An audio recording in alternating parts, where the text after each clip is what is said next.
وہ فرماتے ہیں ہم تمہارے دل کا حال تم سے بہتر سمجھتے ہیں. یہ خواہش جو تم محسوس کرتے ہو تو یہ ہماری محبت کی وجہ سے نہیں بلکہ بوڑھے ہو گئے ہو. عورت منہ نہیں لگاتی, طاقت جواب دے رہی ہے, موت گھڑی گھور رہی ہے, اس لیے اس طرح کے خیالات دل میں پاتے ہو. میں عرض کرتا ہوں بارہ الہی اب تیرے سمجھانے سے سمجھ میں آتا ہے واقعی تیری خواہش انہی مجبوریوں سے ہوگی, مگر ہے تو جوانی میں نہ صحیح بڑھاپے میں صحیح, مگر اب تو ہے. اسی کا خیال فرما کر رحم کر اور دے دے دولت ایمان. تو یہ تھا وہ خط جو اقتباس جو ضیاء صاحب نے پڑھا تھا غالباً لیٹ 90s 80s میں, ان کی شروع کی ریکارڈنگ میں سے, جس کی وجہ سے بہرحال میں رودولی صاحب سے واقف ہوا اور پھر ان کا مجموعہ جو ہے وہ میں نے حاصل کیا. ان کی ایک کتاب مذہب کے اوپر ہے, اگین بہت زیادہ لوگ واقف نہیں ہیں, وہ بس ہماری لائبریریوں میں کہیں دبی رہ گئی. ایک دوسری کتاب ہے کشکول کے نام کی, اور زیادہ جو ان کی شہرت ملی ہوں گے خط کی وجہ سے ملی. میں بس اپنی بات ختم کروں گا, ایک چھوٹا سا نمونہ اور پیش کر دیتا ہوں تاکہ آپ کو تھوڑا سا اندازہ ہو جائے کہ بامحاورہ اردو جو کہ خیر ہم تو لکھنے سے قاصر ہیں لیکن اب تو پڑھنے میں بھی خال خالی آتی ہے. ایک اور خط ہے 1948 کا. ہما پیاری دعائیں قبول فرماؤ, تمہارے بڑے اچھے خطوط آتے ہیں جن سے آنکھیں ٹھنڈی اور دل سکون پذیر ہوتا ہے, اور میں پوسٹ کارڈ پر لکھ کر سمجھتا ہوں کہ کوئی بڑا پالا مار لیا ہے. میں زندہ ہوں اور تقریباً ویسا ہی ہوں جیسا تم دیکھ گئی تھی, مگر احساس جواب دے گئے ہیں. یہ عارضہ بہت پرانا ہے. خالی ناطاقتی نے طاقت پائی ہے. کام سے ہمیشہ جی چراتا تھا, اب تو چور سزا یافتہ ہو گیا ہوں. کوئی کام سوا تم لوگوں کو خط لکھنے یا اس کا جواب دینے کے اور نہیں رہتا. الن کے خط کے بعد پاکستان سے کوئی خط نہیں آیا. میں اپنی بات بس یہیں ختم کروں گا اور انشاءاللہ بس یہ بات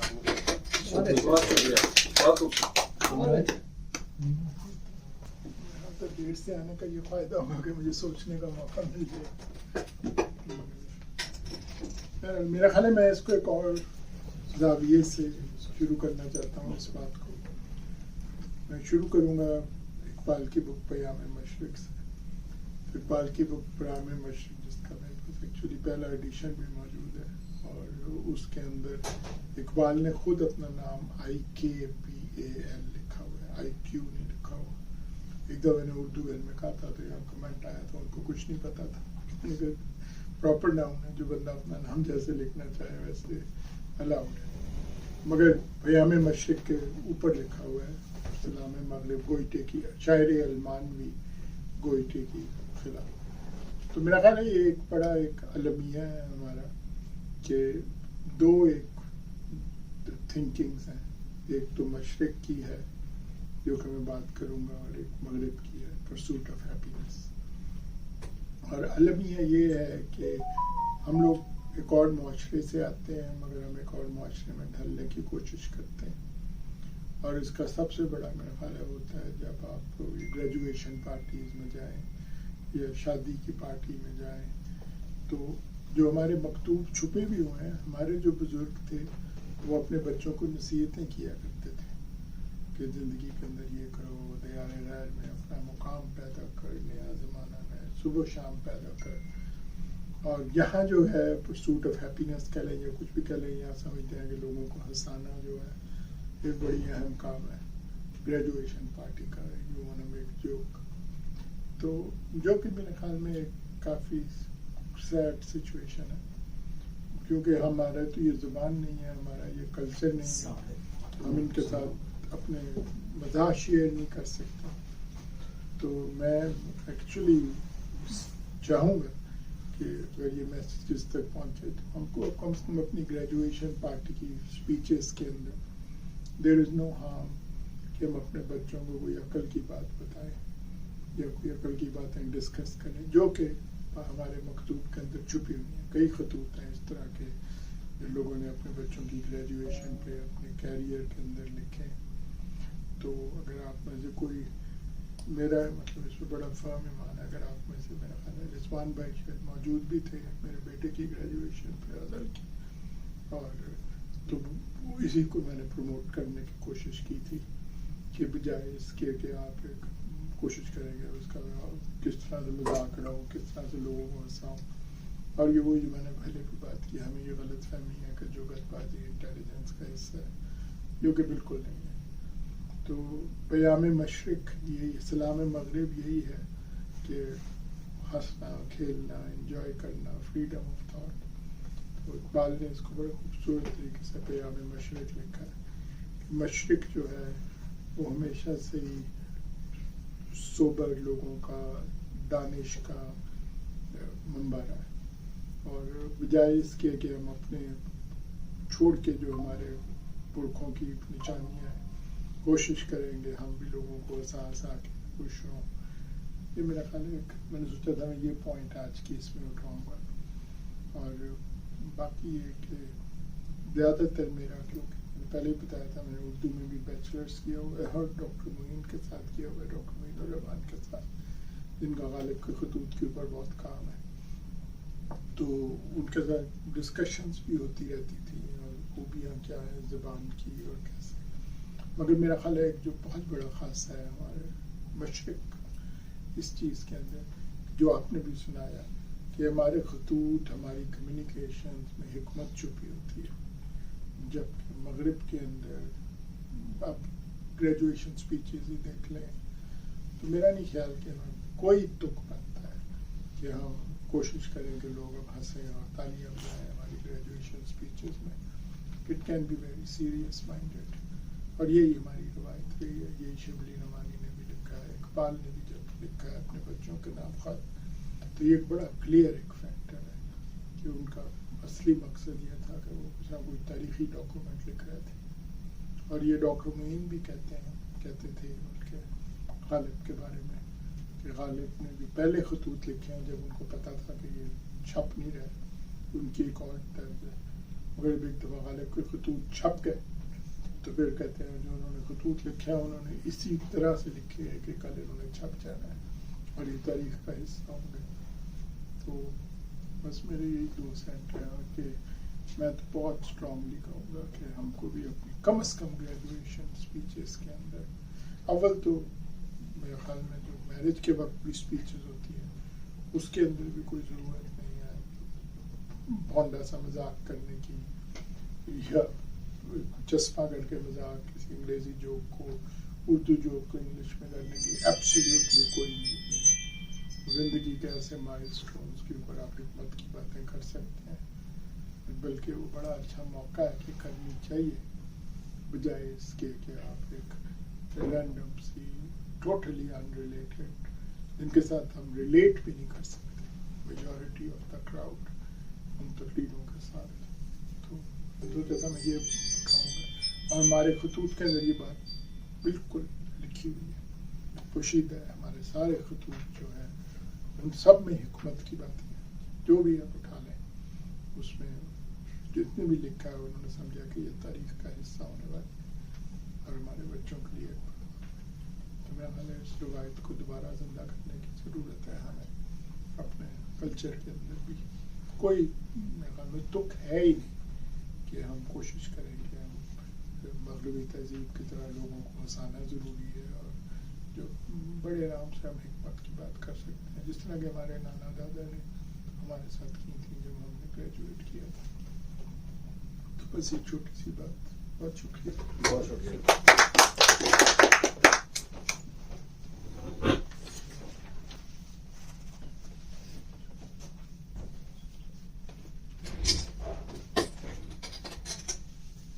خط لکھنے کا عمل شاید تحریر کی ابتدا سے ہی شروع ہو گیا تھا. پیغام رسانی تو زبانی بھی ہوتی تھی، لیکن مکتوب نگاری سے پیغام رسانی زیادہ براہ راست ذاتی نوعیت یا پرسنل کہہ لیجیے اور باضابطہ ہو گئی، فارمل ہو گئی. الیکٹرانک میڈیا کے عام ہونے کے بعد خطوط نویسی ایک متروک آبسلیٹ چیز ہو گئی ہے، کیونکہ اب اس کی افادیت نہیں رہی. شاید میری نسل آخری نسل ہے جس نے باقاعدہ خطوط نویسی کی ہے. یادش بخیر ہمارے اساتذہ ہمیں خط لکھنا ہی نہیں بلکہ خط لکھنے کے آداب بھی سکھاتے تھے. بزرگوں کو خط لکھنے کی تہذیب، اپنے دوستوں کو اور اپنے سے کم عمر لوگوں کو خط لکھنے کے آداب سکھاتے. ہماری تہذیب میں آداب و مراتب کا مکتوب نگاری میں بھی لحاظ کیا جاتا رہا ہے.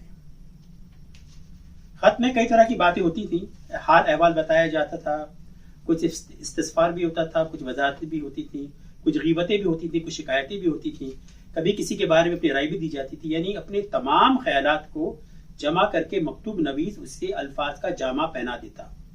یعنی مکتوب نگاری ایک عام انسان کو بھی تھوڑی دیر کے لیے ہی صحیح نثر نگار بنا دیتی تھی.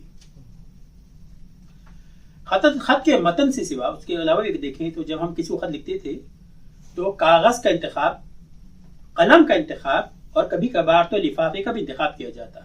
بلکہ میرے کیسز میں تو میں اسٹیمپ بھی جو ہے نا خاص بھیجتا تھا. جب اپنی وائف کو خط لکھتا تھا تو ان کے اسٹیمپ بھی میں ایسے انیوژل ڈھونڈ کے لاتا تھا جو کہ کہیں نہیں ملے آپ کو. وہ الگ بات ہے کہ وہ ڈاکیا اسے نکال کے پھاڑ پھینک دیتا تھا، خود قبضہ کر لیتا تھا پاکستان میں. کبھی اس کاغذ پر خوشبو بھی لگا دی جاتی تھی، کبھی خط کے متن کے ساتھ کوئی اسکیچ بنا دیا جاتا، کبھی خالی جگہ یا وائٹ اسپیس پر ستارے یا کوئی اور بے معنی سا ڈیزائن بنا دیا جاتا. یہ عمل خط کو ایک ذاتی نوعیت کا بنا دیتا تھا، اور اس طرح کی بات کسی ایموجی میں یا کسی ای میل SMS میں نہیں ہے جو کہ اس خطوط نویسی میں ہوتی تھی. ایک زمانہ تھا جو ہوائی ڈاک کے رواں ہونے کے باوجود پاکستان سے امریکہ خط 2 ہفتے میں پہنچتا تھا، اور تقریباً 2 ہفتے لگتے تھے امریکہ سے پاکستان خط پہنچنے میں. گویا اگر کسی کو خط لکھا ہے تو اس کا جواب جلد از جلد بھی 1 ماہ بعد آتا تھا. یہ ہفتوں کی بےتابی کا مت پوچھیے کہ کیا حال ہوتا تھا. بقول داغ دہل بھی کیا کیا فریب دل کو دیے اضطراب میں، ان کی طرف سے آپ لکھے خط جواب میں.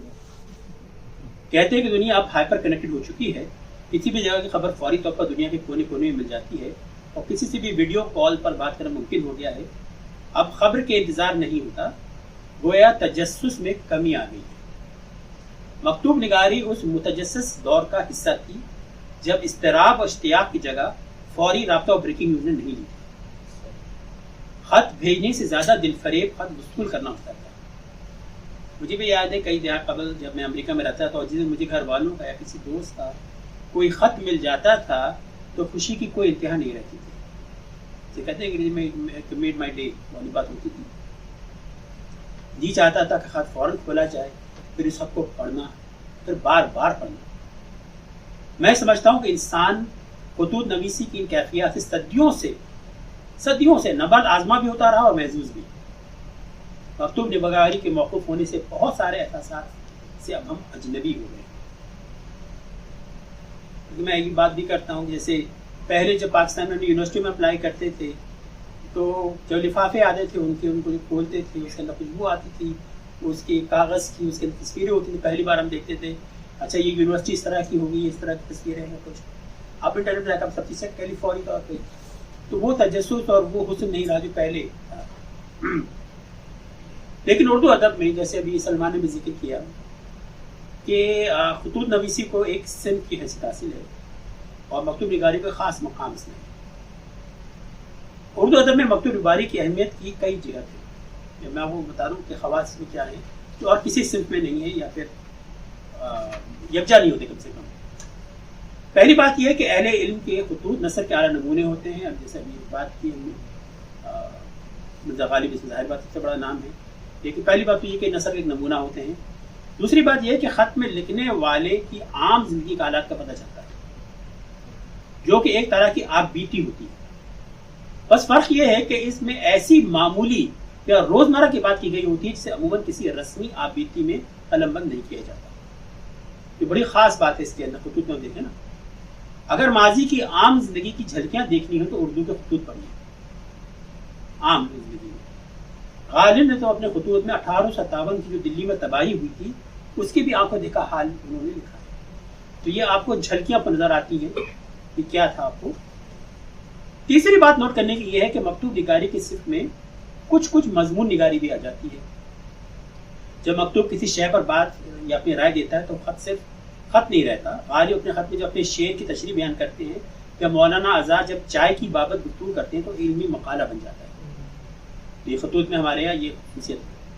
چوتھی خاص بات یہ ہے کہ ہمیں خطوط سے مکتوب نویس اور مکتوب علیہ کے تعلقات کو بھی پتہ چلتا ہے. یہ کسی بھی تیسرے شخص کے بیان سے زیادہ معتبر ہوتا ہے. گویا اگر کسی کا خاکہ سمجھنا ہو تو اس کے لکھے خطوط یا اس کو لکھے گئے خطوط اس شخصیت کے بارے میں بہت کچھ بتا سکتے ہیں.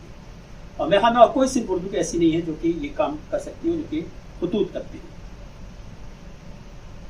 پانچویں سمجھنے کی بات یہ ہے، اور یہ بھی بہت انٹرسٹنگ پوائنٹ ہے، پانچویں سمجھنے کی بات یہ ہے کہ کسی بھی ادبی صنف کی طرح خط بھی مصنف کے خیالات کا عکاس ہوتا ہے.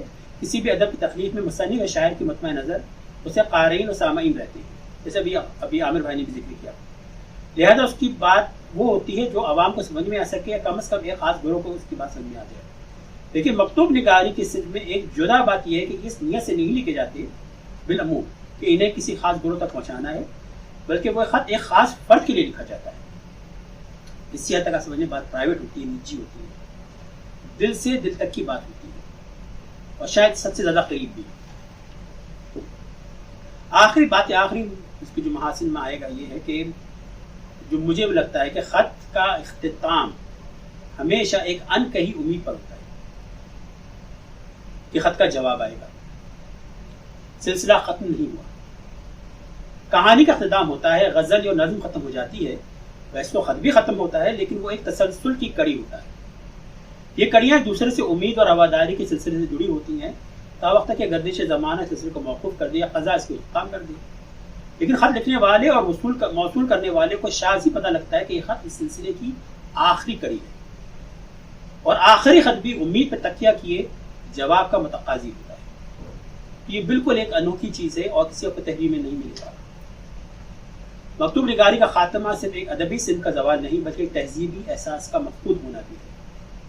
خطوط نے انسان کو انتظار کا ذائقہ دیا ہے، رشتوں کی نزاکت کو نبھانے کے طریقے بتائے ہیں اور ذاتی اظہار کی گہرائی سکھائی ہے. اردو ادب میں یہ صنف ہمیشہ زندہ رہے گی کیونکہ غالب، آزاد، منٹو، پطرس اور دیگر اکابرین کے خطوط آنے والی نسلوں کے لیے نہ صرف ادبی نمونہ ہے بلکہ تہذیبی ورثہ ہے.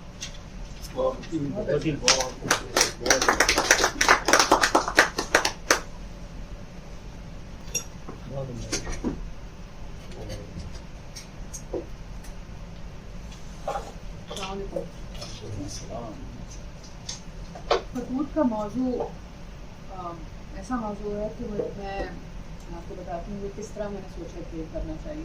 میں اے آئی میں کام کرتی ہوں اور اے آئی میں کہتے ہیں کہ اب وہ ایسی چیزیں جو اگر آپ اے آئی کو کہیں کہ رائٹر کور لیٹر، وہ پھٹ سے آپ کو کور لیٹر لکھ کے دے دیتا ہے. اگر آپ کو سی وی بنانے کا کہیں تو وہ ایک دم سے آپ کو کسی بھی زبان میں، نہ صرف اردو میں بلکہ انگریزی، کسی بھی زبان میں 150 زبانوں میں بنا کے دے دیتا ہے. اور اس کے اوپر ڈبیٹ ہو رہی تھی کہ جب اے آئی سب یہ کام کر سکتا ہے کیا رائٹنگ سکلز یا لیٹر رائٹنگ سکلز کی کوئی وقت رہے گی یا نہیں. اور اگر آپ اے آئی کے تمام بڑے جو نام ہیں اس وقت سب کا یہ مجموعی خیال ہے کہ انفیکٹ کم نہیں ہوگی، جو یہ رائٹنگ اسکل ہے خاص طور پہ خط رائٹنگ، یہ اور زیادہ ہیومن رائٹنگ جو ہے وہ اور زیادہ نایاب ہو جائے گی، اور کیونکہ نایاب ہوگی دیر فور اس کے پیسے بھی زیادہ ہیں. تو جو اسکلز جو ہمیں جو خطرہ ہے نا کہ اے آئی رائٹنگ اسکلز لے گیا تو اس کی ویلیو نہیں رہے گی، لیکن ہیومن رائٹنگ کی ہمیشہ ویلیو. میں نے ادھر آنے سے پہلے ایک تجربہ کر کے دیکھا اور میں بھی آپ سے کہوں گی کہ آپ کر کے دیکھیں. آپ گوگل کو انسٹرکٹ کریں کہ غالب کی طرح ایک خط لکھ کے دو، اور وہ کیا کرتا ہے کہ وہ کٹ پیسٹ کر کے آپ کو ایک بہت اچھا خط لکھ کے دے دیتا ہے. تو میں آپ کو ایک گوگل کا غالب کا خط سنوں، ٹھیک ہے، لیکن وہ بیسکلی اس نے کٹ پیسٹ کر کے دیا. غالب پہ لکھا ہوا یا غالب کو لکھا گیا؟ غالب کی طرز میں لکھا ہوا گوگل نے. لیکن ختم اسی کی بات میرے نزدیک کہ آپ نے جیسے صاحب بہت ہی صحیح کہ ہم لوگ آخری جنریشن ہے جس نے خط شاید خود اپنے ہاتھ سے. میں نے آخری جو اپنے خط لکھا شاید 15 16 17 سال کی عمر میں. میری پھپھو جو میرٹھ سے آئی تھیں، وہ 1970 میں آئی تھیں، ان کی ایک بیٹی ادھر رہ گئی تھی، ان کو خط لکھتی تھی. اقبال آپا کو خط لکھتی تھی. میری پھپھو کا نام تھا صاحب بیگم جان. تو ذات صاحب بیگم پھپھو اقبال آپا کو خط لکھتی تھی، اور اس طرح کا تھا بھنو، یہ شروع یہ اسٹارٹ ہوتا ہے، بھنو آج نہ پوچھو کہ کیا ہوا، تمہارے ابا آئے لیکن ہمیں ہمیشہ کی طرح وہ بات بھول گئے جو میں نے ان کو کل رات کہی تھی. اچھا اب یہ جو خط تھا نا، اب اس طرز میں ان کا خط نہیں، 15-20 پیجز کے خط تھے، 15-20 پیجز کے خط